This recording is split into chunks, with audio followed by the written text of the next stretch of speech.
আজ আমি যাচ্ছি পাপায়ের মাসির বাড়িতে। তাই এই দেখো আমাদেরকে নিতে চলে এসছে ঝুমাদি, মানে আমার যা। আর যাওয়ার সময় রাস্তায় গরম গরম মোমো দেখে খুব খেতে ইচ্ছা করছিল। তো আমরা সবাই বললাম আমরা স্ট্রিম মোমো নেবো, আর পাপাই বলল যে আমি ফ্রাইড মোমো নেব। তো চলো, ও ফ্রাইড মোমো খেয়ে নিয়ে চলে এসেছি। এই যে আমার মাসিমণি, এই যে চলে এসেছি। আর এখানে দেখো মাসিমণি রান্না করছে মাছের ঝোল ভাত আমাদের জন্য।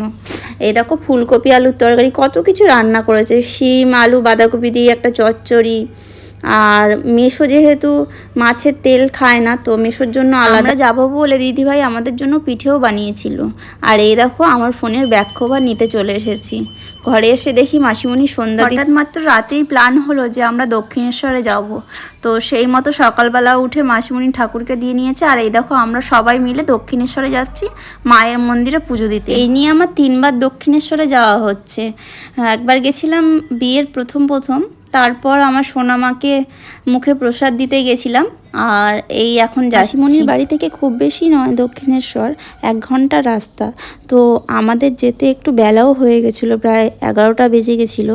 আর ভাবছিলাম অনেকটাই লাইন পড়ে যাবে, চলো আমরা তো চলেই এলাম, এবার ভেতরে যাওয়া যাক। আমি আর দিদিভাই আগে চলে গেছিলাম, সোনামা 3 জনে। আর মাসিমণি মেসোমশাই আর ওই পাতিন করে লাস্টে আসছিল। বাড়ির খুব কাছে থাকা সত্ত্বেও তোমার কাছে আসতে পারি না মা, যখন তুমি ডাকো তখনই আসা সম্ভব, তাছাড়া আসা কখনোই সম্ভব নয়। এই যে চলে এসেছি পুজোর ফুল কিনতে, আর এই দোকান থেকেই পুজোর ফুলগুলো নিয়ে নেব। আর ওখানে একটা খুব ভালো ব্যবস্থা আছে, যে ফুলের দোকানে ফুল নেব সেই ফুলের দোকানেই আমি জুতো রাখতে পারবো। আর এই দেখো মন্দিরের ভেতরে তো আমি ফোন অ্যালাউ নেই, তো তার জন্য মন্দিরের ভেতরে ফোন নিয়ে যেতে পারিনি। বাইরে বেরিয়ে কটা ফটো তুলে নিচ্ছি। কি সুন্দর লাগছে দেখো সবাইকে। আর এগুলো একটা স্মৃতি করে রাখতে চাই আমার ফেসবুকের পাতায়, যেখানে সবাই এক জায়গায় আমরা আছি। আর সব কিছু হারিয়ে গেলেও এই ফটোগুলো, এই ভিডিওগুলো কোনো দিন হারাবে না, ভবিষ্যতেও আমি দেখতে পারবো। তারপর দেখো আমরা খেতে চলে এসেছি। সারাদিন লাইন দিয়ে আমার চোখ মুখের অবস্থা একদম খারাপ। তো বেরিয়ে নিরামিষ কচুরি খেয়ে নিলাম। চলো এখান থেকে আবার বেরিয়ে যাব। এই দেখো রাস্তায় গিয়ে দেখি কামরাঙা মাখা বিক্রি হচ্ছে।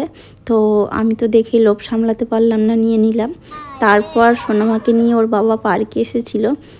এসে দেখো এই যে দোলনা চড়াচ্ছে, আর ও খুব খুশি হচ্ছিল। আর আমি একটু স্লো মোশনে ভিডিওটা করে নিচ্ছিলাম। তারপরে এইদিকে এসে দেখো ও স্লিপ চড়তে ব্যস্ত হয়ে গেছিলো। আর ওর সাথে সাথে আরও কিছু ছেলে মেয়েরা সবাই এখানে এসেছিল স্লিপ চড়ার জন্য। তো এগুলো খুব পছন্দ করে, স্লিপ চড়া কিংবা এরকম দোলনা। আমাদের ওই দিকটায় তো এরকম টাইপের কোনো পার্ক নেই, তো যখন আসি এদিকে তখনও খুব মজা করেই খেলা করে। এখানকার কিছু ফটোও আমি ছেড়েছি ফেসবুকে, তো সেগুলো তোমরা দেখেছো নিশ্চয়ই। ভিডিওটা কিছুদিন আগের করা, তার জন্য তোমরা দেখতে পেয়েছো ফটোগুলো। আর এই দেখো ও কত মজা করে খেলা করছে, ওর প্রচণ্ড ভালো লাগে এই স্লিপটা চড়তে। আর ভীষণ ভয় পেতো আগে চড়তে, কিন্তু এখন খুব ভালোবেসে খেলা করে। ছোটোবেলায় অতটাও পারতো না, খুব ভয় লাগতো ওর নামতে। তো এখন খুব একটা ভয় লাগে না, এখন মোটামুটি নিজে নিজে একা একাই উঠে যায়। পার্কের এখানে আর একটা হনুমান মন্দির আছে, তোমাদেরকে দেখাচ্ছি চলো। এই দেখো সেই হনুমান মন্দিরটা। আজকের মতো এই পর্যন্ত।